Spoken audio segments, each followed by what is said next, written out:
안녕하십니까. 일요일 CJB 뉴스입니다. 오늘 충북에서는 12명의 코로나19 신규 확진자가 추가됐습니다.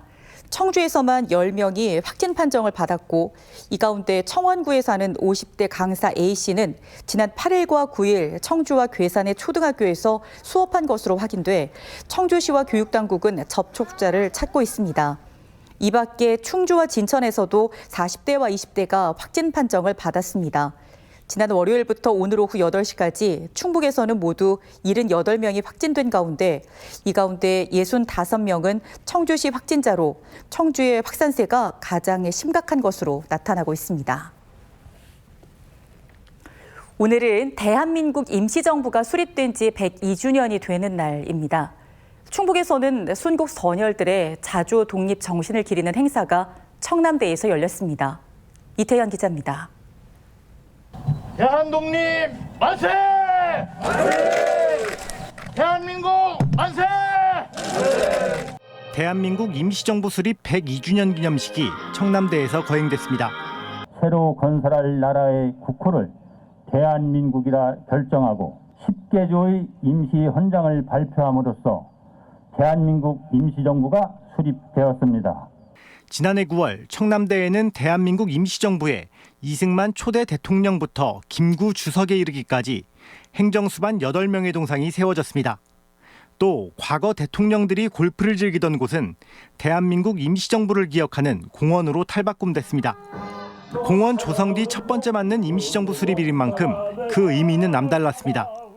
이것에 오시면 누구나 1919년 임시정부 출범 이후 지금까지 대한민국 102년의 역사와 혼을 한눈에 조망할 수 있게 되었습니다. 오늘 행사에는 장기영 광복회 충북지부장과 이시종 지사를 비롯해 100여 명이 참석한 가운데 순국 선열들의 큰 뜻을 되새기며 어려움을 함께 극복해 나가자고 다짐했습니다. 임시정부의 자주 독립 정신을 계승하여 새로운 100년의 희망으로 나아가는 도민 단합의 계기가 되기를 소망합니다.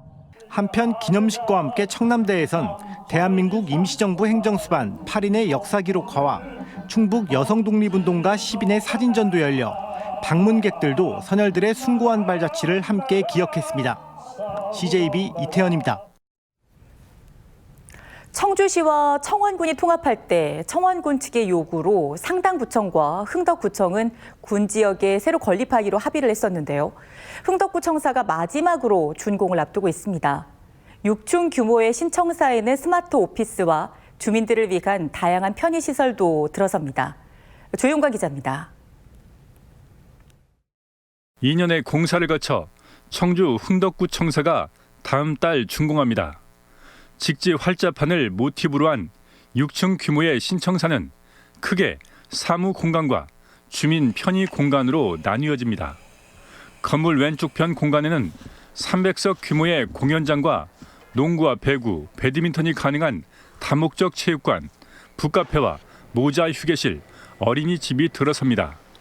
행정지원과 5개 팀은 시청 일부 부서에서 시도되고 있는 공유 좌석 개념의 스마트 오피스가 도입되고 중앙 계단 양쪽으로는 3층 높이의 대형 서가를 갖춘 커뮤니티 공간이 마련됩니다. 정부 청사에서 시행되고 있는 것과 유사한 스피드 게이트도 설치할 예정인데 지나친 민원인 출입 통제라는 지적도 있습니다. 무분별한 민원인들을 미연에 방지하고 민원인들이 오셔서 정확하고 효율적인 민원 업무 처리를 위하여 도입하게 되었습니다. 흥덕구 신청사가 준공되면 통합 청주시의 4개 구청사가 모두 제자리를 잡게 됩니다. 앞서 상당구청이었던 건물은 청원구 청사로 쓰이고 있고 기존 흥덕구청은 서원구청으로 간판을 갈아탈았습니다. 2017년 말에는 남일면에 상당구 신청사가 신축됐습니다. 기존 청사에는 포함되어 있지 않은 편의시설이 들어가게 되어 있고요. 그리고 건축물에 들어가는 에너지 효율 등급을 높이기 위한 태양광 발전 설비와 지열 시스템이 도입됩니다. 또 2025년 말 청주시 신청사가 준공되면 청주청은 자율통합 6년여 만에 통합 청주시는 명실공히 진용을 갖추게 됩니다. CJB 조윤광입니다. 흙이 아이들 정서에 좋으니까 옛날처럼 모래 놀이터를 많이 만들면 좋겠다 싶겠지만 이 모래 속의 기생충이나 중금속 오염 때문에 마음껏 뛰어놀 수 없는 게 현실입니다. 청주시가 모래 클리닝 사업을 펼친다고 하는데요. 어떤 내용인지 박원 기자가 취재했습니다. 청주의 한 놀이터입니다. 아이들이 모래 위에서 시간 가는 줄 모르고 뛰어다닙니다. 도시 아이들에게 모래 놀이터는 흙을 직접 만지며 자연을 체험할 수 있는 공간입니다. 뛰어놀면 넘어져도 안 아픈데 거기서는 뛰어놀다가 미끄러우면 바로 넘어져서 크게 다치니까 위험해서 여기가 더 좋아요. 하지만 놀이터 흙 안에는 개나 고양이 등 동물의 배설물에 의한 기생충과 중금속 등의 위험물질이 많습니다. 실제로 지난해 충북보건환경연구원이 청주 시내 아파트의 모래놀이터 15곳에 대한 안전성 검사를 실시한 결과 4곳에서 기생충란이 검출됐습니다. 어린이들은 아무래도 면역력이 취약하다 보니까요. 기생충란에 감염이 되면 일단 가볍게는 복통이나 설사를 일으킬 수가 있거든요. 아이들의 안전한 놀이공간을 조성하기 위해 청주시가 놀이터 흙을 전면 정비합니다. 시가 관리하는 근린공원 등의 놀이터 75곳에 1억 5천만 원을 들여 1년에 3번씩 모래를 살균하고 소독해주는 겁니다. 소독이 완료된 후에 전문 기관에 의뢰하여 기생충 검사까지 실시해서 아이들이 건강하고 안전하게 놀이공간을 이용할 수 있도록 지속적으로 관리하고 있습니다. 청주시는 모래놀이터가 있는 아파트와 어린이집 등에도 정기검사 등 자발적인 위생관리에 동참해줄 것을 당부했습니다. CJB 박원입니다. 지난 겨울 충북의 초미세먼지 농도가 대폭 줄어든 것으로 나타났습니다. 지난해 12월부터 올해 3월까지 충북의 초미세먼지 평균 농도는 27.1 마이크로그램으로 이는 초미세먼지 관측을 시작한 2015년 이후 가장 낮은 수치입니다. 2년 전과 비교해 초미세먼지 농도가 좋음을 기록한 날은 20일 더 많아졌으며 나쁨 단계를 나타낸 날은 68일에서 36일로 줄어들었습니다. 청주FC가 청주 종합운동장에서 열린 K3 리그 4라운드 홈 경기에서 울산 시민축구단과 2대2로 비겼습니다. 전반을 1대1로 마친 청주FC는 후반 34분 또다시 실점하며 패색이 짙었으나 경기 추가 시간 김정훈의 극적인 동점골이 나오며 2대2로 경기를 끝냈습니다.